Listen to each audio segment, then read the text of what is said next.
வணக்கம். இன்றைக்கி நம்ம வந்து ஒரு தக்காளி ஊறுகாய் செய்யறது எப்படின்னு பார்க்கலாம். எங்கள் அப்பார்ட்மெண்ட்லங்க ஒரு தெலுங்கு பொண்ணு ஒருத்தி இருக்கிறா. அவள் கொடுத்தா கொஞ்சம் தக்காளி ஊறுகாய் சூப்பராக இருந்தது. அவங்க அம்மா செய்ததுன்னு அவங்க சொன்ன மெத்தடில் இப்போ நம்ம செய்யலாம். அவங்க ஆந்திரா சூப்பராக இருந்தது. நான் இது வரைக்கும் சாப்பிட்டதில்லை, அதனால் சரி ரைட் எனக்கு பிடிச்சிருந்தது, அதை செய்யலான்னு சொல்லிட்டு நம்ம இப்போ தயார் பண்ணுறோம். 1 கிலோ தக்காளி முதல்ல வாங்கிட்டு வந்து சுத்தமாக கழுவிட்டு இந்த பாருங்க, இந்த மாதிரி பேப்பர் டிஷ்யூ பேப்பரால் சுத்தமாக தண்ணி இல்லாத தொடச்சிடணும். அந்த தக்காளியை தொடச்சிட்டு தக்காளி மேலே இருக்கும் இல்லைங்களா, அந்த மாதிரி மண்டை இது எல்லாத்தையும் கட் பண்ணி எடுத்துட்டு சின்ன சின்ன பீஸாக அரிஞ்சு வச்சுருக்கேன். ஒரு 4 அப்படி கட் பண்ணிக்கலாம். சின்ன சின்ன பீஸாக அப்படி கட் பண்ணி இந்த மாதிரி நீல வாக்கிலே கட் பண்ணி போட்டுட்டு அது கூட வந்து இப்போ நம்ம 1 கிலோ தக்காளி போட்டிருக்கோம்.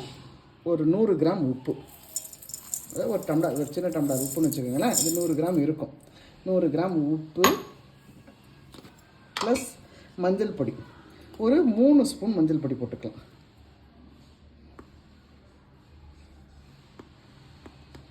அவ்வளோதான்.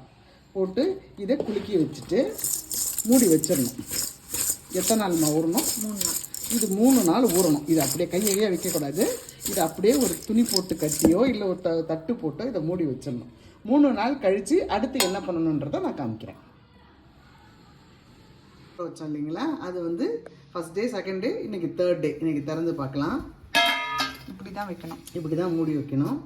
பார்த்தீங்களா எப்படி ஊறி நல்லா இருக்குது பார்த்தீங்களா. இது ஆக்சுவலாக ஒரு பிளாஸ்டிக் பக்கெட்டில் போட்டு நம்ம வைக்கணும். அந்த மாதிரி பாத்திரம் இல்லாததுனால தான் நான் சில்வரை பயன்படுத்தினேன். உங்ககிட்ட பிளாஸ்டிக் வாளி கிண்ணம் அந்த மாதிரி இருந்ததுன்னா அதை பயன்படுத்திக்கிங்க.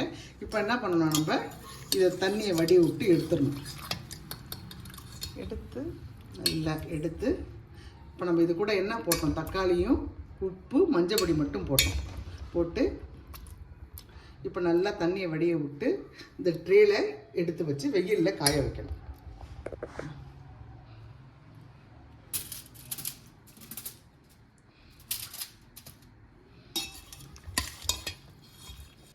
இந்த தண்ணியை விட்டு இந்த தக்காளியெல்லாம் எடுத்து இதில் போட்டுட்டோம். ஒத்தியாக போட்டு 2 பிளேட் வந்திருக்கு. இதை கொண்டு போய் வெயிலில் காய வைக்கணும். நல்லா பலபலன்னு இன்றைக்கி ஈவினிங்குள்ளே அது நல்லா சூப்பராக காஞ்சிரும். இப்போ இந்த தண்ணியில் நம்ம என்ன பண்ணுறோம், நான் 100 கிராம் புளி எடுத்திருக்கேன். 1 கிலோவுக்கு 100 கிராம் புளி கணக்கு. 1 கிலோ தக்காளிக்கு 100 கிராம் புளி கணக்கு. நம்ம இந்த புளியை வந்து இந்த தண்ணியில் ஊற வச்சிடலாம். காம்பெல்லாம் எடுத்துட்டு கொஞ்சம் இந்த ஓடு இதெல்லாம் எடுத்துட்டு ஊற வைக்கலாம். புளியெல்லாம் இந்த தண்ணியில் சேர்த்தாச்சு. இப்போ இதை வந்து நம்ம கொண்டு போய் இதையும் மாடியில் வைக்கலாம். இந்த தக்காளி கூட இதையும் சேர்த்து காய வைக்கலாம். ஈவினிங் இதை கொண்டு வந்து அரைச்சி அப்புறம் என்னென்ன கலக்கணுன்றதை எப்படி தயாரிக்கணுன்றதை உங்களுக்கு நான் சொல்கிறேன்.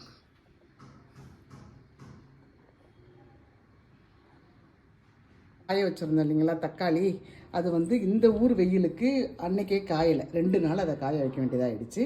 இதுவே எங்கள் ஊராக இருந்ததுன்னா ஒரே நாளில் காஞ்சிட்ருக்கோம். இங்கே 2 நாள் காய வச்சோம். 2 நாள் காய வச்சு அந்த தக்காளியும் புளியும் கொண்டு வந்து தக்காளியும் புளியும் மிக்சியில் அரைச்சாச்சு. இது நம்ம நிறைய போடுற மாதிரினா கிரைண்டரில் அரைச்சோமா இன்னும் நல்லாயிருக்கும்.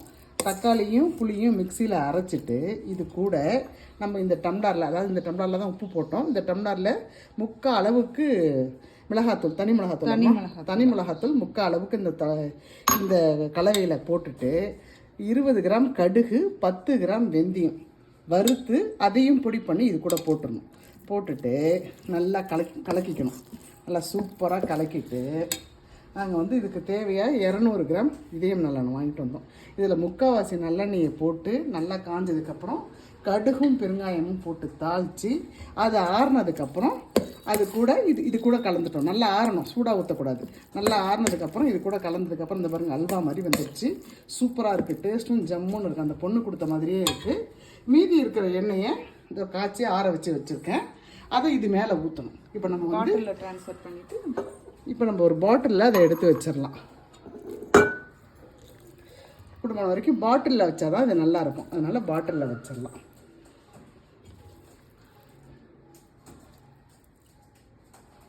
பாட்டில் நிறைய வரும்னு நினச்சா என் பொண்ணு. 1 கிலோவுக்கு இவ்வளோண்டு தான் வந்திருக்குது. கொஞ்சம் வந்து அப்படியே சேவ் பண்ணி வச்சிடலாம். கொஞ்சம் சாப்பிட்லான்ற மாதிரி சின்ன பாட்டிலில் கொஞ்சம் எடுத்து வச்சுருக்குறோம். இப்போ நல்லா ஆறின இந்த எண்ணெயை இதோடு சேர்த்துக்கலாம். இது மேலே அப்படியே ஊற்றிடணும்.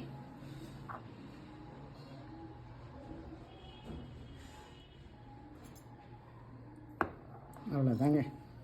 சூப்பராக தக்காளி ஊறுகாய் ஆந்திரா ஸ்டைலில் நம்ம செய்துட்டோம். ரொம்ப அருமையாகவும் இருக்குது. டேஸ்ட்டு உண்மையிலே நாங்கள் டேஸ்ட் பண்ணி பார்த்தோம். அவங்க அம்மா கொடுத்தது எப்படி இருந்ததோ அந்த பொண்ணு கொண்டு வந்து எங்களுக்கு கொஞ்சம் கொடுத்தா அதே டேஸ்ட்டில் அப்படியே வந்திருக்கு. ரொம்ப நல்லா இருக்குது. ஏமா அவங்க கொடுத்த ஊறுகாய் கொண்டு வந்து காமியம்மா. சாப்பிட்டு எங்களுக்கு இதில் தான் கொடுத்தா. அதை பாருங்க, போன வருஷம் கொடுத்தா. ஒரு கிட்டத்தட்ட ஒரு 6 மாதத்துக்கு மேலே இருக்கும். அதே டேஸ்ட் வந்துருக்குதுங்க. அது 6 மாதத்து ஊறுகாய். இது கெடவே இல்லை பாருங்கள், அப்படியே இருக்குது. இதை என் பொண்ணு மட்டும் விரும்பி சாப்பிடுவா. இப்போ அவள் விரும்பி செய்திருக்கிறா. சூப்பராக வந்திருக்குதுங்க, அருமையாக வந்திருக்குது. இதை பிடிச்சவங்க ட்ரை பண்ணி பாருங்கள். ரொம்ப நல்லா வந்திருக்குது நிஜமாகவே. அனைவருக்கும் நன்றி, வணக்கம்.